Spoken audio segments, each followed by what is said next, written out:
Hello, this is Rusekelo, and today we are going to look on market structure.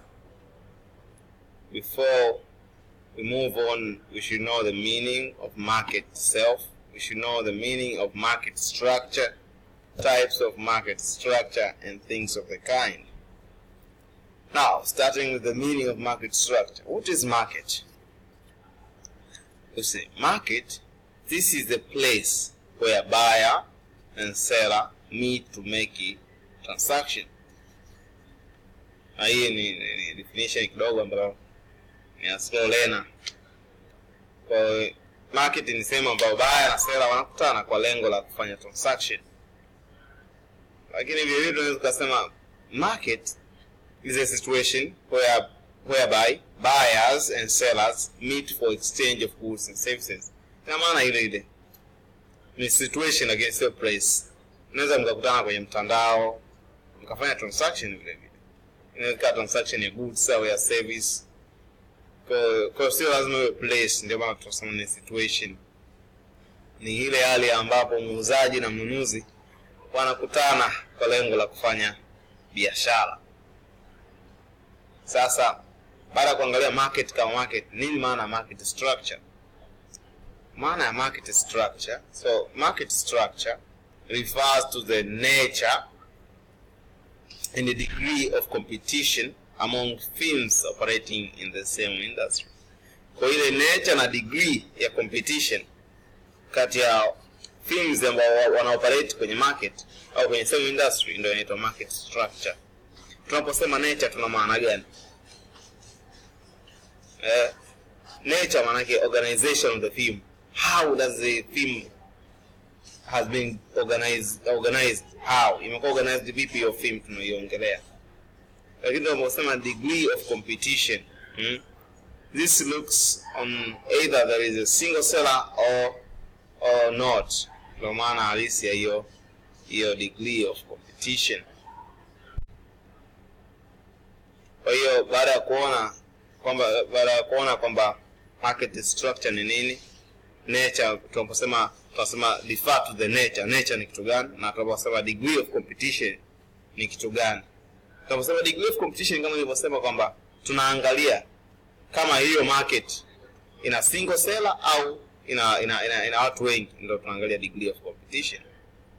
Sasa baada ya kuangalia vitu kama hivyo, tuangalie types of market structure. Tuna types mbili za market structure. Kuna perfect competition market structure, kuna imperfect competition market structure. Na kwenye hii imperfect market structure tuna monopoly, tuna monopolistic, tuna oligopoly, tuna duopoly. Sasa tuanze kuangalia maana ya moja baada ya nyingine, types moja baada ya nyingine. Kwa kwanza kabisa tuanze na perfect competition market. Nini maana yake? Characteristics zake au features zake. Kwa hivyo perfect competition market structure tunasema is the theoretical market structure ambayo which include many buyers and many sellers exchanging homogeneous or identical products. Kwa hii ni theoretical market ambayo yenyewe ina wanunuzi wengi na wauzaji wengi vile vile, ambao vile vile wananunua bidhaa ambazo ni homogeneous, bidhaa identical. Kama ni mahindi, wote wanauza mahindi, hapo wote wananunua mahindi. Ndio maana inaitwa theoretical, kwa sababu hakuna soko ambalo ina mahindi peke yake alafu watu wote wanauza mahindi, alafu watu wote wananunua mahindi. Na mara nyingi anasema perfect competitive market structure, this is mainly common in agricultural products, ambazo mara nyingi huwa zinakuwa identical. Kwa hiyo ni perfect competition market. What are the characteristics of perfect competition market or PCM? Features zake ni kama zifuatazo, kwamba ina many buyers and sellers. Kwa kuna wauzaji wengi na wanunuzi wengi kwenye soko la aina hii la perfect competition market. Against nyingine ni products exchanged is homogeneous or identical in nature.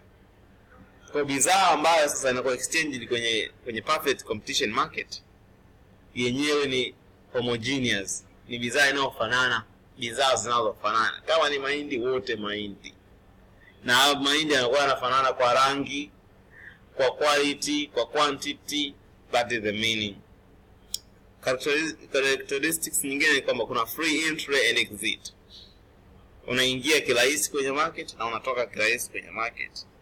Nyingine ni buyers and sellers have perfect information about the market. Kwa hiyo wanunuzi na wauzaji wana perfect information, wana taarifa ya kutosha kuhusiana na soko husika. Hiyo ni moja hapa features. Nyingine feature ni price takers. The demand and supply determine the price. Tunaposema price taker maana yake nini? Kwamba buyer na seller wao hawapangi bei, wao ni price takers. Bei inapangwa through demand and supply forces. Kwa bei inapangwa kutumia demand and supply. Nyingine ni buyers and sellers act independently. Kila mtu ana act kivyake. Nyingine ni profit is maximized when the marginal revenue MR is equal to marginal cost. Hapo ndipo ambapo tuna maximize profit yetu katika hii aina hii ya market. Kwa hiyo kuna baadhi ya mifano ambayo sitaielezea sana, ambao kwa maana umepewa given a demand curve where P is equal to that one and the total cost is equal to that one. Kwa P ni price, alafu this P ni price, alafu hii ni total cost. Sasa anakuuliza swali, find the profit maximizing output, find profit maximizing price, find the total revenue and the total cost, find the total profit. Hiyo ni katika hiyo perfect competitive market. Unafind vipi? Profit is kwa sababu kwenye market hii anasema profit is maximized when marginal revenue is equal to marginal cost. Kwa utakachofanya sasa hapa umepewa total cost, unachofanya ni kufind marginal cost. Na tunapofind vipi marginal cost? Marginal cost ni kwamba unafanya differentiation ya total cost. Hapo utaipata hapa chini kama ilivyofanywa hapa. Na total revenue tunaipataje? Total revenue sawa sana price times quantity. Unapata total revenue. Na katika hii tushapewa price hii hapa. Kuna times na quantity. Unapata hii hapa. Then unaendelea kama inavyoonekana hapa. Marginal revenue is equal to marginal cost. Unapata quantity ni kiasi gani, unaingizia kwenye formula yako pale. Safi kabisa. Now, baada ya kwamba tumeshaona perfect competitive market ni kitu gani na features zake, sasa tunahama kwenye kipengele kingine ambacho ni imperfect competitive market. Nini maana imperfect competitive market? Na ina types gani hiyo imperfect competitive market? Tumeshasema imperfect competitive market ina types hizi hapo. Na nini maana yake sasa? Imperfect competitive market ni kinyume cha perfect competitive market. Imperfect competitive market tunasema this is a market structure ambayo hii sasa, ambayo sio theoretically ambapo hii kuna heterogeneous product, lakini na yenyewe inaweza kuwa main buyers and main sellers. Lakini leo tuangalie kwenye imperfect competitive market ambapo ndani yake kuna monopoly, kuna monopolistic, oligopoly. Tuangalie moja baada ya nyingine afu na features zake. Kwa mfano kwa kwanza na monopoly. Nini maana ya monopoly? Features of monopoly. Na vitu vinavyofanana hivyo katika monopoly. So meaning of monopoly. Monopoly is a market situation where there is only a single seller of a commodity with no cost substitute. Kwa monopoly ni pale ambapo sokoni kuna muuzaji wa bidhaa ni mmoja tu, na bidhaa hiyo haina cost substitute.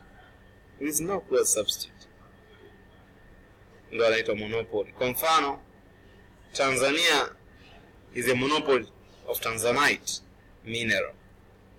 Hakuna nchi ambayo ina produce Tanzanite nje na Tanzania. Hiyo ni mfano mmoja wapo wa monopoly. Characteristics of monopoly: kuna single seller of a commodity, kama nilivyosema kwamba kuna single seller of a commodity, na vile kuna no cross substitute, hakuna substitute ya ile bidhaa. Lakini vile vile there is no free entry and exit. Ikiwa kwenye perfect competitive market tumesema kuna free entry and exit, huku hakuna free entry. Kuna ugumu kidogo kuingia kwenye market ya namna hii. Lakini vile vile kuna monopoly is a price maker. Mtu akiwa ni monopoly, yeye ndo ana set price kwa bidhaa yangu nitaiuza kwa bei fulani, kwa sababu kwanza iko peke yake, alafu bidhaa anayouza haina cross substitute, kwa hana competition. Kwa hivyo kwa sababu hizo, tofauti moja hapo kati ya perfect competitive na monopoly ni pale ambapo tunasema okay, perfect kwamba wale ni price takers, bei inakuwa stated na demand and supply, lakini hapa huyu ana make price yeye mwenyewe. Lakini kitu kingine ni price discrimination. Price discrimination tutaona maana yake hapo mbele, maana yake nini hasa. Kwa baada ya kuangalia characteristics zake, tuangalie kiundani price discrimination ni kitu gani. Price discrimination, this is a tendency of selling the same product or commodity at different price to different consumers. Kwa hiyo monopoly imekuwa characterized by price discrimination, kwamba kuna uwezekano bidhaa moja ikauzwa kwa bei tofauti tofauti na kwa watu tofauti tofauti kwenye monopoly. Sasa kuna degrees of price discrimination, ambazo hizi degrees tunazo tatu. Ya kwanza ni first degree price discrimination, ya pili ni second, na mwisho ni third. Kwenye first degree of price discrimination maana yake nini? Tunasema a firm charges each consumer maximum price she or he is willing to pay. Kwa hapa muuzaji au monopoly anamchaji consumer kulingana na yeye uwezo wake wa kulipa. Kama yupo willing kulipa 20,000, anasema huyu mteja wangu yupo tayari kulipa 20,000, basi atamchaji 20,000 huyo mteja. Ndio maana ndio hiyo ni first degree of price discrimination. Lakini second degree hii inatokeaje? Hii ni pale ambapo a firm charges consumer different price according to how much they purchase. Kwa hapa ni pale ambapo seller anawachaji wanunuzi kulingana na kiasi cha bidhaa anachonunua. Unakuta mteja anayenunua bidhaa nyingi anakuwa charged bei kidogo, mteja anayenunua kidogo anakuwa charged bei kubwa. Kama mchoro wetu unavyoonyesha hapa, kwamba mteja aliyeweza kununua quantity 3 alichajiwa bei kubwa, alichajiwa quantity price 3. Wakati mteja aliyenunua quantity 1 alichajiwa price 1 ambayo ni bei ndogo compare na hizi zingine. Hiyo ndo second degree inaosema. Na third degree of price discrimination inasema consumers are grouped into two or more independent market and the separate price is charged in each market.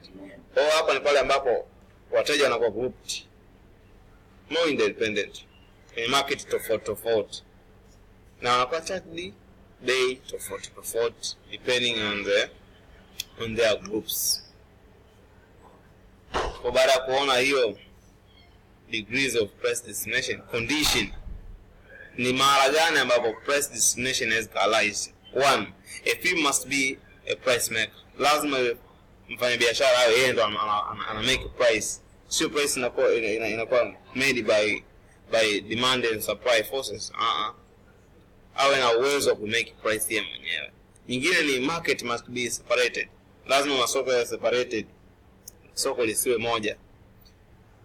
Hasa kwenye third degree of price discrimination. Nyingine ni price elasticity must differ, elastic or inelastic.